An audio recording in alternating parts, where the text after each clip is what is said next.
teachers, I know some days are just hard, and it's easy to just focus on what's challenging or stressful instead of remembering why you got into teaching in the first place, because it's fun and rewarding. Hello, Marielle here, and today's teaching tip is all about mini daily challenges so that you can bring back just a little bit of joy in your teaching. Here's my list of 20 school days worth of challenges, which is about a month, to bring back the joy in teaching.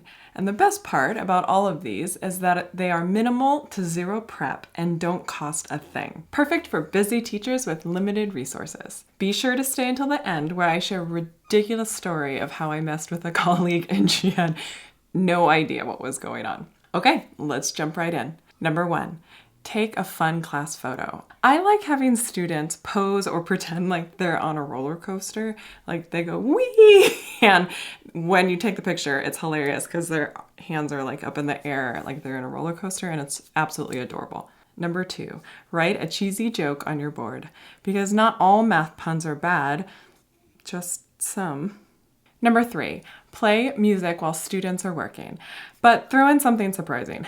I like to start off with just some mellow classical music for studying from iTunes, and then I put Chris Isaak's Wicked Game on loop until they tell me stop. Number 4, show students a picture of you when you were their age, like this kindergarten gem of when my great-grandma cut my hair with pinking shears. Number 5, pretend like you're gonna give a pop quiz, but instead of giving them questions from your subject, have random questions about fun facts about you or your school. Things like, what's the teacher's middle name? Or why y'all like Flamin' Hot Cheetos so much? Number 6, add a surprise question to the end of your quiz or test. You could put a totally just silly question in, or you could also check out my video about the one question I put at the end of every test.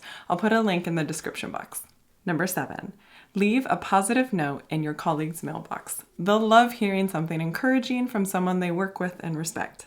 Number 8, on the same theme, take a few minutes to call home for a student who needs a little positive encouragement or compliment. No other agenda than just a positive message home. Number 9, take a walk break during your lunch with your teacher bestie. I know y'all have a teacher bestie, right? One rule, you can chat about anything except for work. Number 10, act like a Disneyland employee. I haven't been to Disneyland since high school, but I remember something distinctly that my stepdad said to me on that trip. He said, did you notice how the employees can't pass each other or can't pass another employee without greeting them and saying hello? It's probably company policy. Now, I don't know if it's actually company policy or not, or maybe it was just a chance that we happened to see employees doing that while we were there.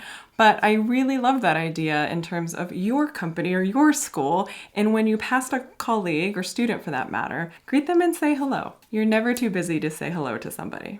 Number 11, have students write thank you notes to the school custodians, front office, or paraprofessionals. I feel like those are some of the most thankless jobs in a school, and I'm sure they would love to have cards from the kids. Number 12. So every Friday, our parent association brings bagels for everybody on staff, and I've never seen people more happy in my life. Bagel Friday. Number 13.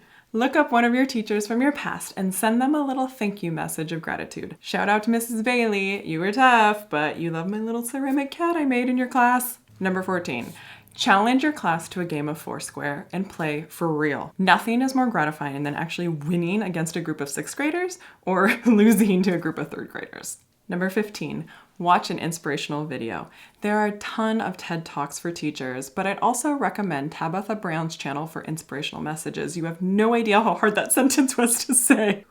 Focus. Tabitha Brown is like this cool, loving auntie that we all want and just love to hear from. Number 16, have your students guess your super secret talent. For example, my super secret talent is I'm really good at bowling, which doesn't make any sense because I don't necessarily even enjoy it or like to play and go, it's not even called play bowling, like to go bowling, but I'm just freakishly good at it, which is completely useless in my current employment. Number 17, greet the students at the door with a new greeting, maybe in another language or in one of the first languages of your students. Number 18, finish your lesson planning on Friday.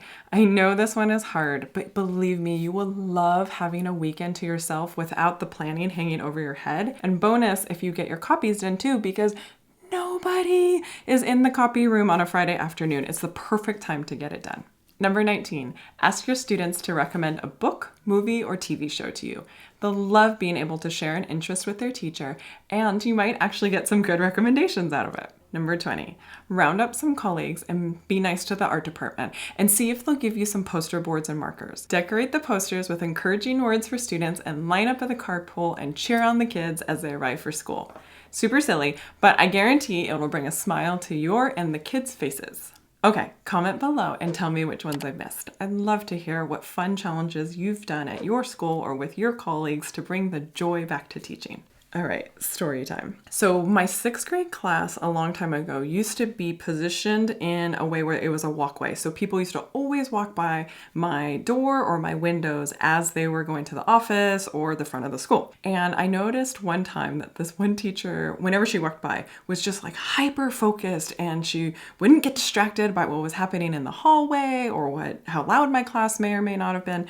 And the kids noticed it too. They're like, wow, look, she's just like super focused. So I came up with this completely ridiculous idea of every time she walked by and the windows or the doors open, I would pretend like I was wrapping up or in the middle of a story just to see if I could get her to stop and be like, what did Mr. Z say? So, she'd walk by and I'd say things like, oh, and that's how I became a paratrooper on the last weekend. And she would just like walk by and completely ignore me and not even acknowledge that I was making these ridiculous statements to the kids. So I tried to sort of up the ante a little bit to see if I could break her concentration or if she was even registering what we were saying. So I'd say things like, you better take those 12 sheep or else I'm out of a job. And I did this stupid shtick for months. And every time she walked by, the kids would be like, shh, she's coming. And I would just come up with something really dumb on the spot. And then she'd walk by and she'd not acknowledge it. And everyone would start laughing. And this went on forever. And finally, I actually ended up leaving that school and going to another school and district. And I just told her because we felt terrible that we were doing this ridiculous joke for months. And she never caught on. And when we told her, she bust up laughing. She thought it was hilarious. And then I made the kids go back and say all the things I said. And we had a fun little laugh fit with that. So there you go. That's a really fun way to just mess with a colleague who's trying to do her job and you decide to completely derail a group of 6th graders. All right, that's it. But if you want to hear more of my shenanigans, then check out this video all about my little trick to make sure the end of day dismissal is not only manageable, but also a little enjoyable. All right, see you then.